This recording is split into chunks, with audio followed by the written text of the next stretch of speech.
কবিতা ক্ৰিয়েশ্যনলৈ আপোনালোক সকলোকে স্বাগতম জনাইছোঁ। আজি মই চিকেন মহাৰাণী বনাম, সেয়েহে ভাবিলোঁ মইনো এই চিকেন মহাৰাণীটো কেনেকৈ বনাওঁ আপোনালোকৰ আগত শ্বেয়াৰ কৰোঁ বুলি ভাবিলোঁ। আহকচোন এতিয়া আমি ৰেচিপিটোৰ মাজলৈ যাম। মই চিকেন মহাৰাণী বনাবৰ কাৰণে প্ৰথমতে মই চিকেন লৈছোঁ আধা কেজিতকৈ বেছি, আৰু এইখিনি লোকেল চিকেন হয়, আৰু এইখিনি হাৰ্ডি থকা চিকেনেই লৈছোঁ, তেতিয়াহে মানে মহাৰাণীটো খাবলৈ ভাল হয়। বনলেছ চিকেন হ'লে চিকেন মহাৰাণীটো বৰ এটা ভাল নালাগে, সেইকাৰণে মই বনলেছ নাই লোৱা, হাৰ্ডি থকাই এনেকুৱা মাংস লৈছোঁ আৰু লোকেল লৈছোঁ। এতিয়া ইয়াতে মই প্ৰথমতে দৈ দিম। দৈটো আপোনালোকে এনেকৈ ভালদৰে ফেটি ল'ব। দৈটো ভালদৰে মানে গোটাটো মাৰি ল'ব আৰু এনেকৈ ভালদৰে ফেটি ল'ব। লৈ মাংসৰ পৰিমাণটো চাই দৈটো এড কৰিব। যিহেতু মোৰ ইয়াতে মাংস আধা কেজিতকৈ অলপ বেছি আছে, সেইটো কাৰণে মই দৈ লৈছোঁ 1 পোৱা। বহুত বেছি দৈ দিলেও টেঙা হ'ব, সেইটো কাৰণে মাংসৰ পৰিমাণটো চাই ল'ব। তাৰপিছতে ইয়াতে মই আদা নহৰু পেষ্ট এয়া মিক্সিত মাৰি থৈছোঁ, সেইখিনি দিম। তাৰপিছতে ইয়াতে মই এয়া জালুকৰ গুড়ি মই মিক্সিত মাৰি লৈছোঁ, আৰু এইফালে গৰম মছলা, এই গোটেইখিনি মই ইয়াতে দিম। মাংসৰ পৰিমাণটো চাই বস্তুখিনি এড কৰিব, আৰু নিমখ দিম। নিমখ মাংসৰ জোখটো চাই দিছোঁ মই। আৰু এতিয়া এই গোটেইখিনি মই ভালদৰে মিক্স কৰি ল'ম। মিক্স এনেকৈ কৰিব লাগিব যেন আদা নহৰু পেষ্টখিনি ভালদৰে মাংসত মানে সোমাই যায়। আৰু মই মেৰিনেটৰ কাৰণে প্ৰায় আধা ঘণ্টা থৈ দিম। মেৰিনেটটো যিমান সময় কৰিব পাৰে সিমানেই ভাল, তেতিয়াহে মাংসটোৰ ভিতৰত দৈ বা মছলাখিনি বা আদা নহৰু পেষ্টখিনি ভালদৰে সোমাব, তেতিয়াহে মাংসটো খাই ভাল লাগিব। চাই থাকিব আপোনালোকে ভিডিঅ'টো স্কিপ নকৰাকৈ।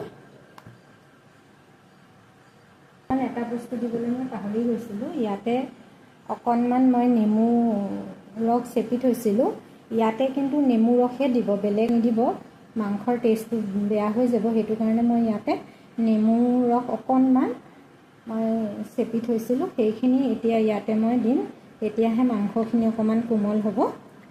আৰু এইখিনি মই আধা ঘণ্টাৰ কাৰণে মেৰিনেট হ'বলৈ থৈ দিম। মহাৰাণী চিকেনত ব্যৱহাৰ কৰিম মই এইখিনি বাদাম মই এইখিনি তিয়াই ৰাখিছিলোঁ। প্ৰায় 10-15 মিনিটমানৰ কাৰণে তিয়াই ৰাখি বাকলিখিনি মই গুচাই লৈছোঁ। আৰু এইফালে কাজু লৈছোঁ কেইটামান, এয়া কাজু লৈছোঁ, আৰু এইফালে কেঁচা জলকীয়া। এই গোটেইখিনি মই মিক্সিত মাৰি এটা পেষ্ট বনাই ল'ম। এইফালে মছলাৰ ভিতৰত মই লৈছোঁ এইখিনি চফ গুটি, এইখিনি চফ মই মাৰি লৈছোঁ মিক্সিত। এইখিনি ধনিয়া আৰু এইখিনি জিৰা মই মিক্সিত মাৰি লৈছোঁ, আৰু এইফালে ইলাচি আৰু লং আৰু এইফালে শুকান জলকীয়া, এইখিনি মই আকৌ মিক্সিত মাৰি ল'ম। এইখিনি মছলাই মই মহাৰাণী চিকেনত ব্যৱহাৰ কৰিম। মাংসৰ পৰিমাণটো চাই মছলাটো ব্যৱহাৰ কৰিব, তাতোতকৈ যদি বেছি কৰে তেনেহ'লে খাবলৈও বেয়া হয়। সেইকাৰণে যিহেতু মোৰ আধা কেজিতকৈ অলপ বেছি আছে, সেইকাৰণে মই মছলা বহুত বেছি লোৱা নাই। কেৰাহীখন গৰম হৈছে, মই তেল দি দিছোঁ অলপ। তেলটো মাংসৰ পৰিমাণটো চাই তেলটো দিব।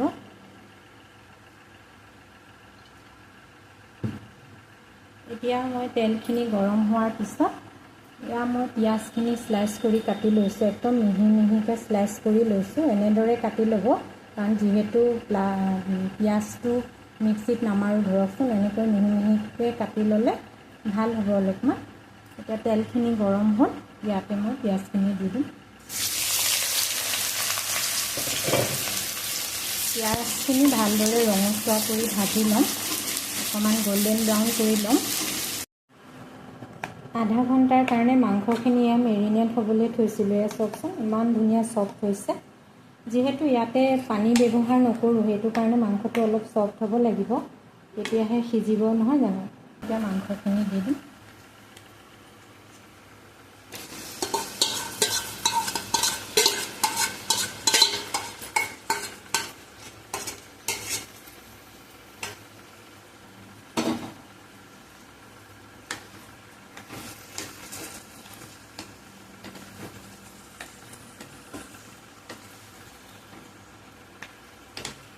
ভালদৰে লৰাই লৈছোঁ অলপ।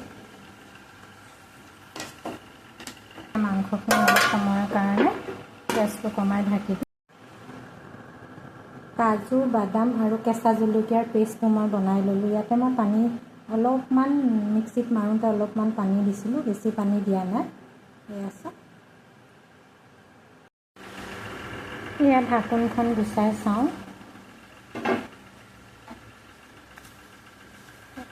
ভাজি প্ৰায় হৈয়ে গৈছে মাংসটো প্ৰায়, আৰু তেলখিনিও মাংসৰ পৰা ছেপাৰেট হৈছে, তাৰমানে ফ্ৰাইটো হৈ গৈছে। আৰু চাওকচোন কিমান ধুনীয়া ছফ্ট হৈছে মাংসখিনি। এতিয়া ইয়াতে মই বাদামৰ পেষ্টটো বনাই থৈছিলোঁ, সেইটো দি দিম। আৰু মাংসখিনি একেবাৰে ফ্ৰাই হোৱাৰ পিছতহে বাদামৰ পেষ্টটো দিব লাগে, তেতিয়াহে খাবলৈ মানে মাংসখিনি টেষ্ট হ'ব। আৰু যদি আপুনি ভালকৈ ফ্ৰাই নকৰি পিনে বাদামৰ পেষ্টটো দি দিয়ে, তেনেহ'লে খাবলৈ খুবেই বেয়া হ'ব।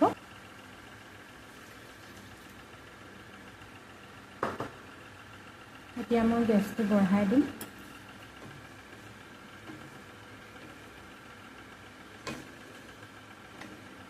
অকণমান মই ঢাকি দিছোঁ।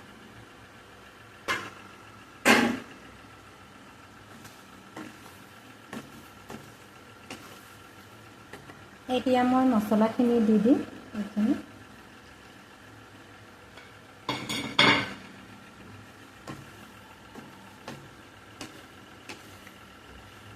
মছলাখিনি দিয়াৰ লগে লগে ইমান ধুনীয়া যে এটা স্মেল ওলাইছে, কি ক'ম আৰু। নিশ্চয় অনুমান কৰিব পাৰিছে কিমান ধুনীয়া এটা হৈছে, নহয় জানো? এয়া চাওকচোন, একেবাৰে কাষৰ পৰা দেখুৱাইছোঁ। আপোনালোকে এনেদৰে বনাবচোন চিকেন মহাৰাণী। দেখিয়ে নিশ্চয় গম পাইছে একেবাৰে হোটেলৰ নিচিনা হৈছে। কচুৰি মেথি অকণমান দিছোঁ, অকণমান লৰাই দিছোঁ। একেবাৰে শেষত ফ্ৰেছ ক্ৰীম অলপ দিছোঁ।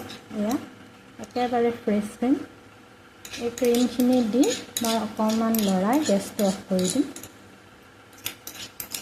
এইটো অপশ্যনেল হয়, আপোনালোকৰ যদি ঘৰত থাকে তেনেহ'লে দিব, আৰু যদি ক্ৰীম নাথাকে তেনেহ'লে ক্ৰীম নিদিলেও কথা নাই, খাবলৈ এনেও খুবেই সোৱাদ হয়। এতিয়া মই গেছটো অফ কৰি দিম। কৰিব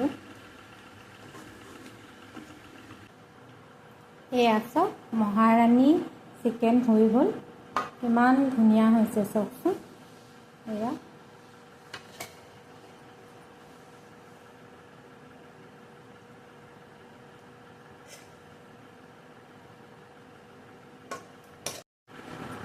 এয়া চাওক, কাষৰ পৰা দেখুৱাইছোঁ।